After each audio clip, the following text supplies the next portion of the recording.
I am so excited this week because I feel like it's been such a good week of reading.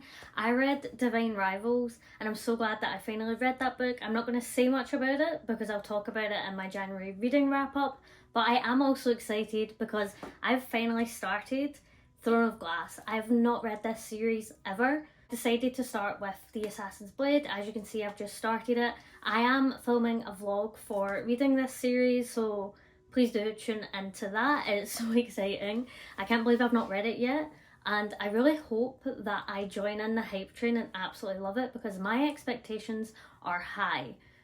That is not what this video is meant to be about, so let's actually get onto the contents of this video, and I'll be giving you some tips on how to read more books. As you can see, me being excited about reading, that's one of the number one things actually, is to be excited about reading and read what you enjoy. But I'm going to do this a bit more formatted. So, on how to read more books.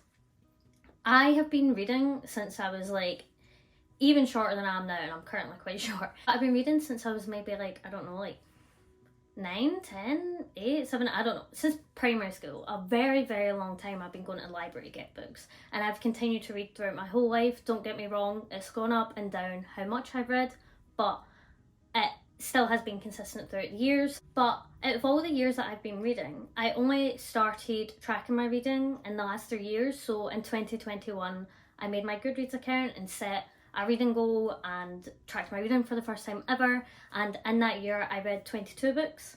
In 2022, I read 54 books. And in 2023, I read 89. So as you can see, even though I've been like a steady reader, I'd say when I was reading 22 a year and I first tracked it, I was sitting somewhere between probably like 20 and 30 books a year. I don't think I ever read more than that. So to then go from 22, more than doubling it to 54, and then going to 89 is like insane. I'm pretty sure it's going to stagnate now for a while. I don't think I'll ever read much more. I might push to 100 books in a year, but I don't think I'll ever get higher than that. So I hope my little rambling there has made you realise that I do have a few points to share for how to read more books. This isn't how to read a certain number of books, it's just how to read more than you currently read. And that's because I've grown how much I've read in the last few years without getting burnt out. I feel like that's the number one takeaway from this, is to not get burnt out on reading. So I've done some thinking about how I've read more because it wasn't really consciously done. It's just something that I've realised that I've implemented over the years, and I've broken it down into 5 main things that I want to share with you for how you can increase the number of books you read. And the first one is going to be very obvious here, but it's something that you might not even have considered, and that's just read shorter books. Like, I don't mean always read short books. I just mean if you care about the number of books you're reading, read a short book every so often. That will up your number a bit, especially I think if you're aiming to read a certain number of books in a year. If you even at the start of the year read quite a few short books, or you read a short book a month, it will help you get that number up, and getting that number up takes the pressure off you a bit. And I feel like when the pressure's not on you, that's when you can continue to read more. I've also found that reading different lengths of books is better than always reading the same size of book. I know that I could have said that more eloquently, but for example, I read the first 2 books of Mistborn last year, and they're like quite chunky books that take a long time to read. After reading those books, the thought of picking up another big book was just like, I can't do this. So I went to the library, I took out a book that was literally like 100 pages, devoured it, and then felt ready to again pick up a bigger book to get invested in. I feel like when you read a big book, especially series, you can get so invested in something, it feels hard to then read something else. But if you read shorter books, not all the time, just every so often, put in a shorter book in there. You don't always need to be reading huge books, and that can help you get the number up and take some of the pressure off. The second thing that has made my reading increase so much more is to vary the genres and the authors that you're reading.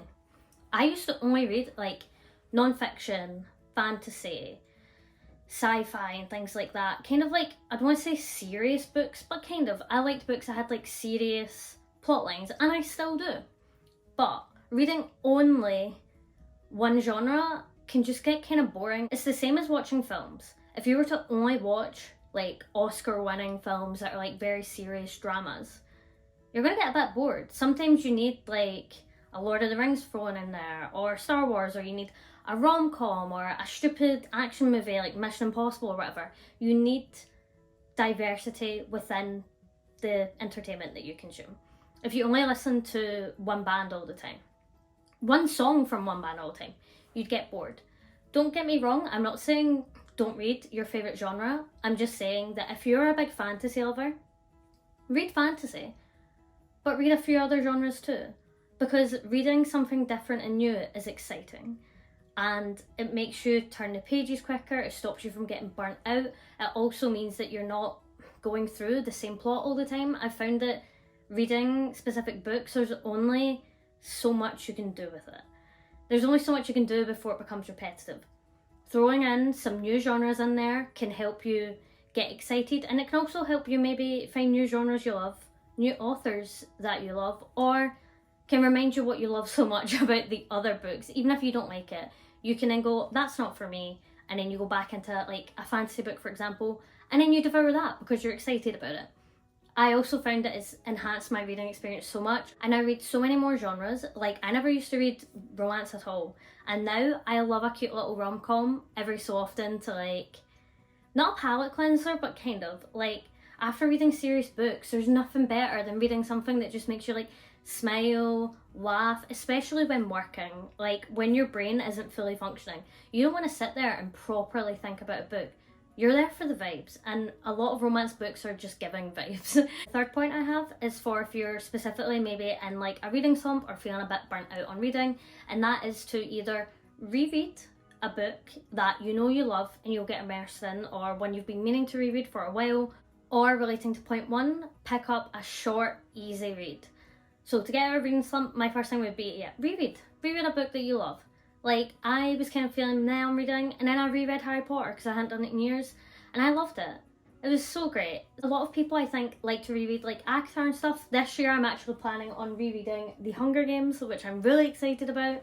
But I think knowing you're going into a story that you love, that is comfortable and you know what happens, can sometimes be a great way to get out of a reading slump. Or, as I said, a short and sweet book, or a book by your favourite author, or a book that you've been meaning to read, like that you really want to and are excited about. But also, if you are burnt out on reading, take a break if you need it. This will really support for you. Like, I know I'm saying reread a book or pick up a short book, but if you need it, take a little break from reading. It's meant to be fun. You don't need to force yourself to read, unless it's your job, I guess, but you don't need to force yourself to read if you're not feeling it in that moment. The fourth point, I think, might be the most important one actually. It's the one that has helped me read more the most, and that is to be consistent and to make time for reading. I'm not saying that you need to read for hours a day. I'm saying find time to read in your day. Wake up 10 minutes earlier, 20 minutes earlier in the morning and read a few chapters.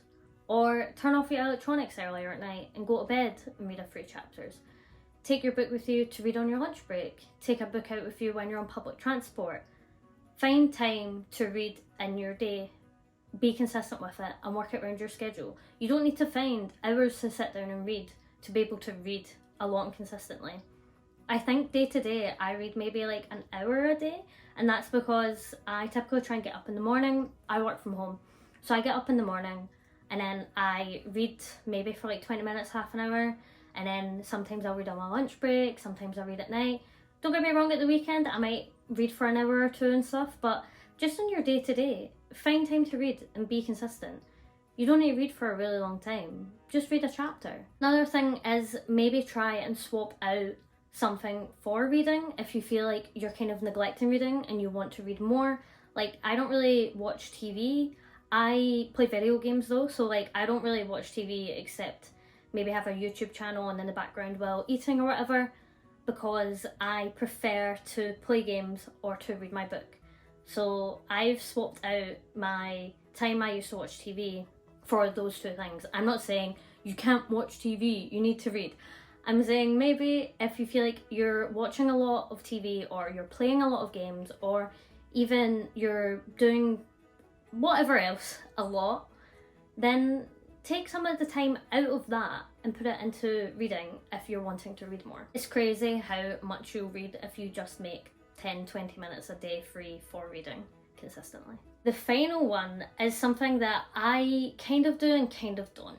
And it's something I'm wanting to work on actually. And that is, when you're not enjoying a book, either pause or don't finish it. I struggle with not finishing books. That's where I don't do this, but I do pause. So for example, if I'm reading a book, I'm not really feeling it, I'll put it down and pause it and pick up something else. I might just be like, this isn't really feeling a vibe for me, I'm forcing myself to read this, I'm not enjoying it right now. I'd say try and learn to not finish books. I personally don't really know how to yet, but I'm trying to learn to not finish books because I have hundreds of books, literal hundreds, on my shelves that I've not read. Why am I spending time forcing myself to read a book that I'm not really enjoying? The reason I also emphasise pausing here is if you're like me and you're a mid-reader, there might be a book that you're reading currently that you know isn't right for you right now, but that you will enjoy later. So maybe you've picked up a thriller, but you're in more of a romance mood. If you're reading the first few chapters and you're reading about crime and murder, and you're like, I'm more wanting to read something that's like a cute, light-hearted romance book, you're not going to get that out of the thriller book. Take a pause, close it, read something else, come back to it when you're ready, or read multiple books at the same time, which is something that I've started to do quite a lot actually, where I'll typically have 2 or 3 books on the go. I used to be a die-hard only read one book at a time person, but now that I have diversified my genres and the authors, and I am now part of loads of book clubs, I typically read multiple books at a time. So I might have a non-fiction book on the go, and then a fantasy book, and then a thriller. If you have varying books on the go, it means that whatever one you're in the mood for, you can pick up and read. It also means you're not going to get confused about what's going on. I've heard of people saying that they couldn't read multiple books because they get confused. But if you're reading a fantasy and a thriller, I feel like it's difficult to get those confused with each other. If you're reading 2 fantasy books or you're reading books where the people have the same name, I would get confused at that. But if you read very different books, the same way if you were to watch multiple shows but you were watching, I don't know, Squid Game and Bridgerton, you're not going to get the 2 things mixed up. So if you do the same with books, that can help a lot. Honour your mood reading. You don't need to force yourself to read a book that you don't want to. So I hope this has been helpful on some tips on how to read more books. These are things that I've learned over the past couple of years that have helped me to increase my read count. It's funny that I am talking about this today because if you tuned into my goals video, you'll know that I'm wanting to be less focused on the number of books that I read this year and more focused on the content. But I know that as the 2024 reading goals come in, a lot of people are interested in reading more books. So hope this helps. Thank you so much. Bye.